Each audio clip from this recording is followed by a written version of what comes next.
Hello friends, I hope you all are good. Previous video के अंदर हमने पढ़ा था साइटोप्लाज्म के बारे में।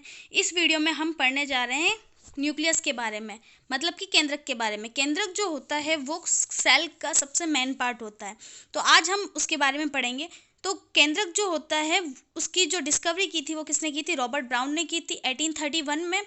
कोशिका द्रव्य के अंदर मतलब साइटोप्लाज्म के बीच में ये बड़ी गोली और गाढ़ी संरचना में पाया जाता है, जिसको हम क्या कहते हैं? केंद्रक कहते हैं।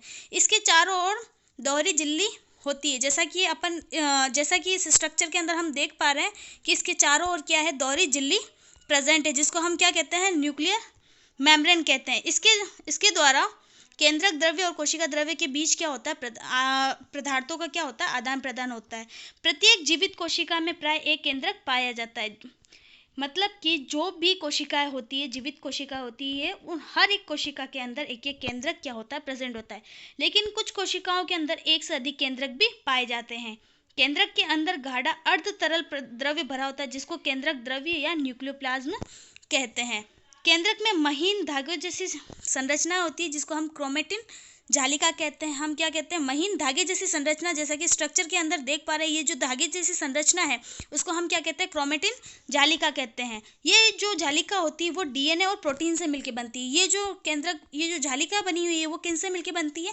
डीएनए से एंड प्रोटीन से मिलके बनती है। किससे मिलके बनती है? प्रोटीन से मिलके बनती है। और डीएनए जो होता है, डीएनए की फुल फॉर्म होती है डीऑक्सी राइबो न्यूक्लिक एसिड या डीऑक्सी राइबो न्यूक्लिक अम्ल। डीएनए के आनुवंशिक लक्षणों को एक पीढ़ी से दूसरी पीढ़ी तक ले जाते हैं। डीएनए ही होते हैं जो आनुवंशिक गुणों को एक पीढ़ी से दूसरी पीढ़ी तक ले जाते हैं। मतलब कि जो भी हमारे जो गुण है, जिससे माता पिता थे, उनके लक्षण हमारे अंदर आए तो किसके थ्रू आए? डीएनए के थ्रू। कोशिका विभाजन के समय क्रोमेटिन जालिका के आगे धागे अलग होकर कई छोटी और मुड़ी जैसी संरचना में क्या हो जाते हैं? परिवर्तित हो जाते हैं। इसे हम क्या कहते हैं? गुणसूत्र कहते हैं। डीएनए अणु के अंदर डीएनए अणु में कोशिका निर्माण एवं संगठन सभी आवश्यक सूचनाएं होती है। डीएनए के क्रियात्मक खंड को हम जीन कहते हैं और डीएनए को आनुवंशिक पदार्थ और जीन को आनुवंशिक इकाई कहते हैं। डीएनए के जो क्रियात्मक खंड को हम क्या कहते हैं? जीन कहते हैं। डीएनए को आनुवंशिक पदार्थ कहा जाता है और जो जीन होता है उसको हम क्या कहते हैं? आनुवंशिक इकाई, मतलब कि हेरिडिटी यूनिट कहते हैं। केंद्रक कोशिका को रक्षा प्रदान करता है, कोशिका विभाजन में भाग लेता है और ये केंद्रक जो होता है कोशिका के अंदर संपन्न होने वाली सभी उपापचय तथा रासायनिक क्रियाओं का क्या करता है? नियंत्रण करता है। ये कुछ जीवों में कोशिकीय जनन में भी क्या होता है? महत्वपूर्ण भूमिका निभाता है। ये कोशिका के विकास एवं परिपक्वन को भी क्या करता है? निर्धारित करता है। प्रोटीन संश्लेषण हेतु आवश्यक कोशिकीय आरएनए उत्पन्न करता है। केंद्रक के अंदर जो कोशिका द्रव्य में एक छोटी गोलाकार अंडाकार रचनाएं पाई जाती है, जिसको हम क्या कहते हैं? केंद्रिका कहते हैं, न्यूक्लियोलस कहते हैं। ये कम सक्रिय कोशिकाओं में छोटी होती है अथवा नहीं पाई जाती, जबकि सक्रिय कोशिकाओं में बड़ी होती है, संख्या में एक से अनेक या कई हजार होती है। केंद्रक में आरएनए का क्या होता है? संश्लेषण होता है। कोशिका विभाजन में केंद्रक का क्या होता है? विशेष महत्व होता है। तो आज हमने केंद्रक के बारे में पढ़ लिया। अब हम आते हैं पादप कोशिका और जंतु कोशिका के अंदर डिफरेंस देखते हैं। मतलब कि प्लांट सेल और एनिमल सेल के अंदर क्या क्या डिफरेंस होते हैं। प्लांट सेल हमने पढ़ा था, प्लांट सेल और एनिमल सेल के अंदर हम डिफरेंस देखते हैं। पौधों के अंदर विकसित जो होती है, पादपों के अंदर जो होती है त्रिस्तरीय क्या होती है? कोशिका भित्ति होती है।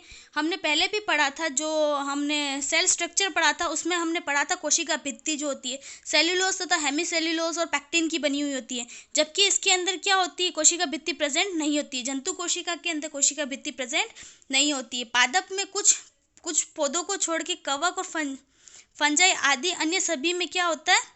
क्लोरोफिल प्रेजेंट होता है। पादप कोशिका के अंदर क्लोरोफिल प्रेजेंट होता है, जिससे ही वह अपना क्या करता है? भोजन बनाता है।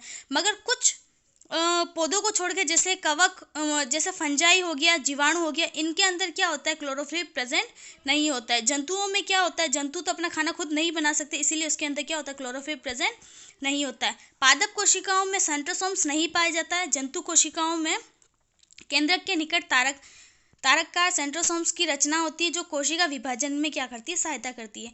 पादप कोशिका में प्राय लाइसोसोम नहीं पाया जाता है। पादप कोशिकाओं में क्या नहीं पाया जाता? लाइसोसोम नहीं पाया जाता है। और लाइसोसोम जंतु कोशिका में लाइसोसोम पाया जाता है और लाइसोसोम को हमने ऑर्गेनल्स पढ़े थे तब हमने पढ़ा था कि लाइसोसोम को हम क्या कहते हैं, सुसाइड बैग भी कहते हैं।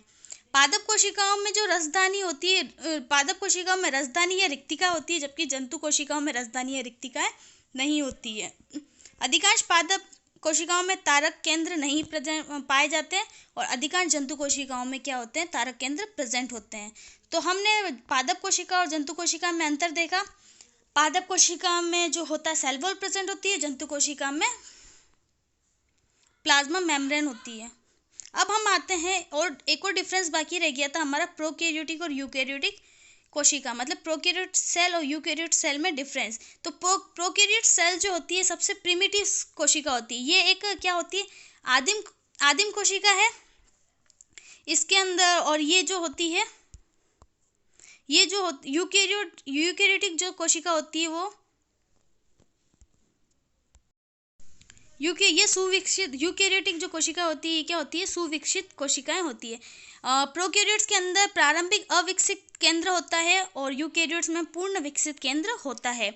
इसमें प्रोकैरियोट्स में केंद्रक कला और न्यूक्लियोलस क्या होते हैं, अनुपस्थित होते हैं, जबकि यूकैरियोट के अंदर न्यूक्लियर मेम्ब्रेन और केंद्र क्या होती है, प्रेजेंट होती है।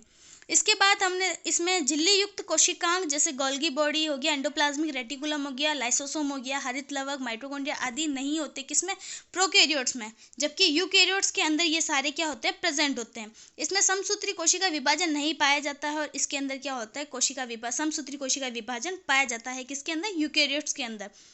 प्रोकैरियोट्स के अंदर श्वसन तंत्र प्लाज्मा झिल्ली में होता है और यूकैरियोट्स के अंदर श्वसन तंत्र जो होता है वो किस में होता है, माइटोकॉन्ड्रिया के अंदर होता है। माइटोकॉन्ड्रिया के अंदर ही श्वसन तंत्र होता है, इसलिए हम इसको पावर ऑफ हाउस कहते हैं सेल का। और इसके अंदर राइबोसोम 70S टाइप का होता है और इसके अंदर प्रोकैरियोट्स के अंदर 70S टाइप का होता है और यूकैरियोट्स के अंदर 80S टाइप का क्या होता है, राइबोसोम होता है। प्रोकैरियोट्स के अंदर सेल वॉल पतली होती है और यूकैरियोट्स के अंदर कोशिका भित्ति जो सेल वॉल होती है वो क्या होती है, मोटी होती है। इसके बाद इसमें प्रोकैरियोट्स के अंदर कशाभिका मतलब फ्लैजिला में सूक्ष्म तंतु होते हैं जो 9+2 की व्यवस्था नहीं होती है, जबकि यूकैरियोट्स में कशाभिका सूक्ष्म नलिकाएं 9+2 की क्या होती है, व्यवस्था होती है। इसके बाद इसमें रिक्तिकाएं अनुपस्थित होती है प्रोकैरियोट्स में और यूकैरियोट्स में रिक्तिकाएं उपस्थित होती है। प्रोकैरियोट्स में लैंगिक जनन नहीं होता है, यूकैरियोट्स में लैंगिक जनन होता है। इसमें कोशिका विभाजन विखंडन अथवा मुकुलन द्वारा होता है और यूकैरियोट्स में जो होता है कोशिका विभाजन समसूत्री अथवा अर्धसूत्री विभाजन द्वारा होता है। प्रोकैरियोट्स में केवल एक गुणसूत्र पाया जाता है और यूकैरियोट्स में एक से अधिक गुणसूत्र पाया जाता है। आई होप आपको ये सारा समझ में आ गया होगा। Thank you.